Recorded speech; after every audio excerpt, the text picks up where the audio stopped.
think that someone should clear to it very well, so that it should be very focused one, and that is the concern. Second concern is that because this climate change and impact is a very, the CBD is mainly concerned about the conservation of genetic resources, not of the entire population. For conserving the entire population, there are a number of departments and number of, organizations, all these things. Main objective is that some species would not get extinct, so that beyond the, that something limit of recovery limit or something that we have to see with that fact. So I think if the climate change also, if we concentrate on those species which are endangered species, which are threatened species, so I think so we can focus that how to conserve those species, how to protect them, how to make a plan for its, that for the conservation strategies. Because if you talk about all these species in Uttarakhand, something 900 more species or something like that, 900,000. So it is not possible. 4,500, including that so it is not possible to conserve all these species. So we have to be very focused one, so that something could be done after there are certain discussion, workshop or conversation. We can get some results, outcome from that one, which will be implementable in the field also. Secondly, there the biodiversity concern here. It is a 3-tier, that has been in our Act 2002 we are concerning. At the national level, it is National Biodiversity Authority who is looking after all this concerning to this Act. And at the state level, it is State Biodiversity Board. And at the local level, it is the Biodiversity Management Committees at the Gram Sabha level. Now, all the resources are at the Gram Sabha level. Neither at the national level, you can say that when we go, decentralize it, the basic unit of management is in the hands of the Biodiversity Management Committee, that is in the villages. So, what I would like to suggest that whatever we do in the coming years, coming days, any awareness activities or implementation of this program, we have to educate at that level, because they have to manage it. If they are not aware of all these things, they don't know about the importance of this biodiversity management, of the importance of the biodiversity, all these things, and it won't be possible, for us at the state level or at the national level to make certain conservation strategy or all this, all. Second thing is that as far as the climate change is concerned, and in this biodiversity aspect, as far as the IT is concerned, it includes not only wild biodiversity. Agricultural biodiversity is more important as far as the climate change is concerned. It is going immediately to affect the agriculture. Of course, it is the domesticated wild biodiversity, domesticated part of that is the agriculture. So I could not say any topic, any speaker on this importantly, that one, what is the climate change or the agriculture, that is more important at present, because that the most of the, what you say, that a very, very significant impact is going to be first on the agriculture, that crop and the crop system and all these things. And accordingly, we have to conserve the wild biodiversity, whether it is agriculture. But I think that we have to give equal importance to the wild biodiversity as well as the domesticated biodiversity. With these words, I would like to open this conversation. I hope that all the panelists will concentrate on focus their discussions on a specific area, so that some outcome could be drawn from these conversations, which could be used by our state, by nation, or most, of course, at the field level, while the biodiversity management committees are here, and it could be useful for them. Yes, sir. At the outset, let me take the state biodiversity rules. I think you rightly pointed out one of the missing subject areas, which is the eco-biodiversity. But I think, some of our panelists will be touching upon that, and particularly Lucy probably is going to touch on that, and I would also request Mr. Amit to see also touch on that subject area. I think, the specific reason they put it into a broad overview rather than giving a specific topic was also the time frame in which it was organized. There has been a shortening, and that maybe the discussion goes on with these and complementing all of that. And thank you again for pointing out that biodiversity is something which needs to cover. The responsibility given to me is to moderate the time frame on which it is to be done, and also looking into the expertise of the panelists. It is like who is who in their respective subject areas, to introduce them and to also channel the discussion forum into a ultimate object and the outcome-oriented exercise, as you rightly pointed out. I try to do that, but first of all, let me make this presentation what I call a curtain raiser on the issues of eliciting expert opinions. I think almost everybody is a who is with the subject area, who is talking in great detail on the subject area. But I just thought, why the CMS thought of this subject area, and why they decided to do it relevant, and in what perspective they wanted to do that. So this morning I tried to make this presentation to, as you rightly pointed out, channelize it into a particular direction.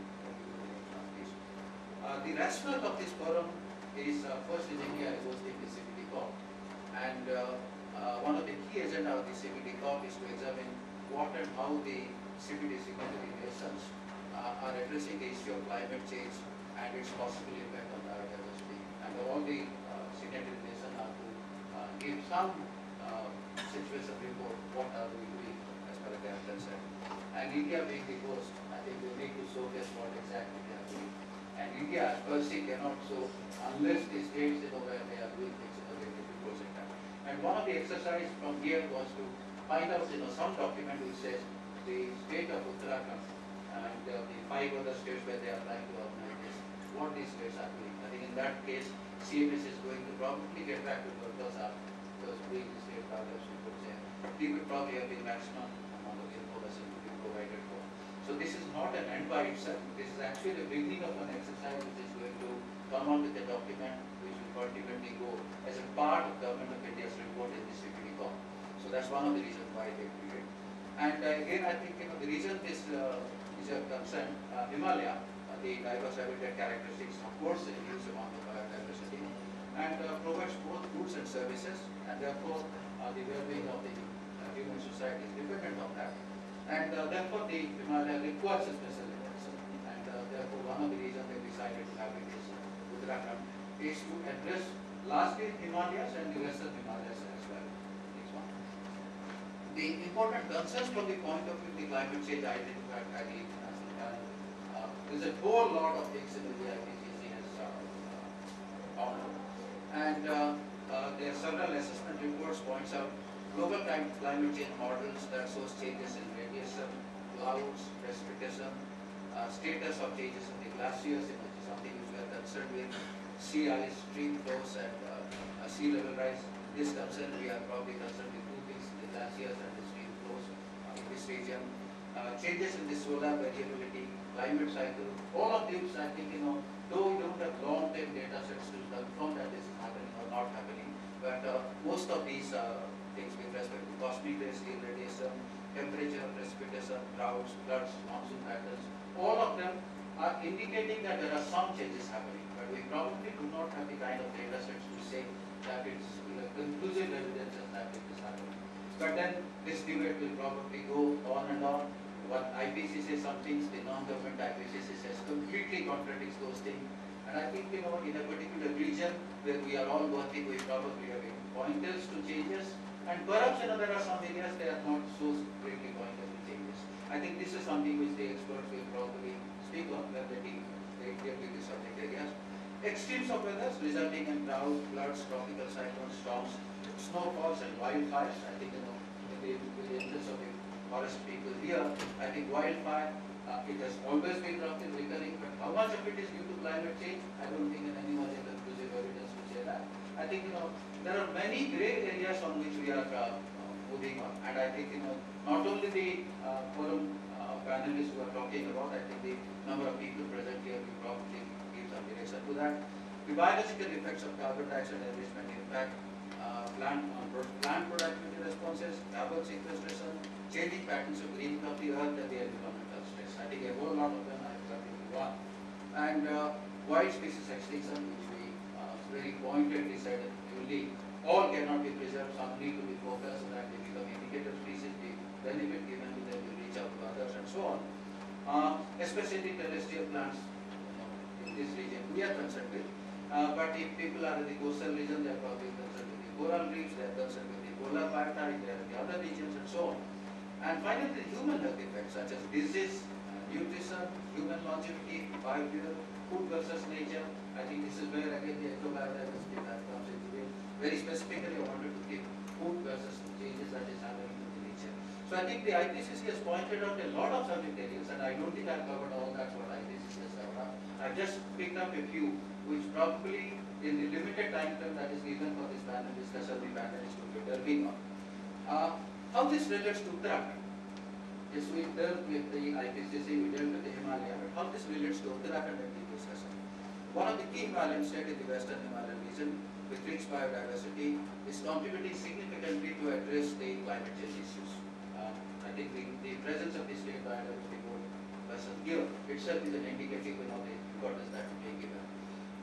Lastly, I think first by creating a knowledge base of possible effects of climate change on biodiversity in the state through scientific and professional investment, professional organizations and institutions. Dr. S.P. Singh is a classic representation of the universities and the academia and their contribution to identify these subject area. By planning for the future to safeguard the fragile Himalayan landscape and its biodiversity, again I think that's a role we fits in because these are the planning, state planning, advisor to the state planning board and here the state biodiversity board. And here the ICF Hari, which kind of plans for the forestry and how the forestry is going to cope up with the climate change situation. So we have two people, Dr. Sandeep Tripathi and Saibar Sengupta. I looked at the participation of our three esteemed colleagues from the department and I called them the class of 1984 because all three of them belong to 1984 and each of them will be leading. And Khati Saab, wildlife scientist between two forest people, and I think Khati Saab is going to talk about wildlife as well. Adopting preventive and mitigatory strategies to combat climate change related impacts on the biodiversity. It's very easy for us to say adopting preventive. Can we prevent climate change? Is it in the possible at all by human agencies? I think big question mark. Yes, mitigatory strategies, perhaps adaptive management, perhaps some kind of a restoration. These are something which are possible. But I think prevention in the case of climate change is something which is not in the arena of human endeavor at all. But I think maybe science can talk about that. Maybe science can also talk about, yes, in regional landscape we might even change some of these. Many of the measures may remain in the arena of, as I said, preventive, curative and restorative strategies and may call for adaptive management. This is where I think the adaptive management regimes are to talk about. And this is probably also one of the reasons making the citizens and the societies aware the futuristic lifestyle changes that it may require. Preparing the citizenry, the kind of futuristic life cycle you may have to have. I think, forewarned is forearmed. I think one of the idea of this is to warn the society, you may have to adopt a new different lifestyle. And in this forum, I think experts from different disciplines we have people from different subject areas, they will examine and set their viewpoints on how to combat and adapt for the anticipated effects of climate change on biodiversity. And I think it is not restrictive, as the chairperson has pointed out, it is not restrictive to wild flora and fauna alone. I think also agroforestry and anything else, not just the flora and fauna and biota, the ecosystem services, the integrity of ecological integrity. I think all these subjects are probably going to be dealt with. Next one. In this forum, our panelists who are experts in the specialized field will enlighten us on how climate change related impacts on biodiversity are being addressed in the context of developing. I think I'm trying to narrow down these addresses into these 5 aspects. Generic level planning of forestry management for carbon sequestration for ensuring ecosystem security. I think I would be appealing to Senalji and Sandeepji to delve on this subject area. Safeguarding the habitat and other critical requirement of wildlife. I think Natisha is going to be talking on that. Ensuring water security and surface flow. I would request Dr. Singh and Anil Joshi to delve on that subject area a little bit. Ensuring ecological services, livelihood and gender concern. I think one of the panelists being Ruchi Badula will probably deal with the gender issues. And I would also ask Anil Joshi to delve on the subject area of the livelihood and ecological services and goods, and how livelihood is a greater challenge in the arena of this unimaginable, unseen, ununderstood area of climate change. And finally, many other emerging issues which might actually be completely out of the range of things which I can thought of. And after the presentation, the forum will be open for the audience to interact with the experts and examine the way forward for the state of Uttarakhand on the issues concerning safeguarding biodiversity. Safeguarding biodiversity is one part of it, but I think a sustainable management of the biodiversity is completely another thing. I think Gopalji has very correctly pointed out. Yes, we are probably beginning, but there is a lot needs to be done, and a lot has not really happened after many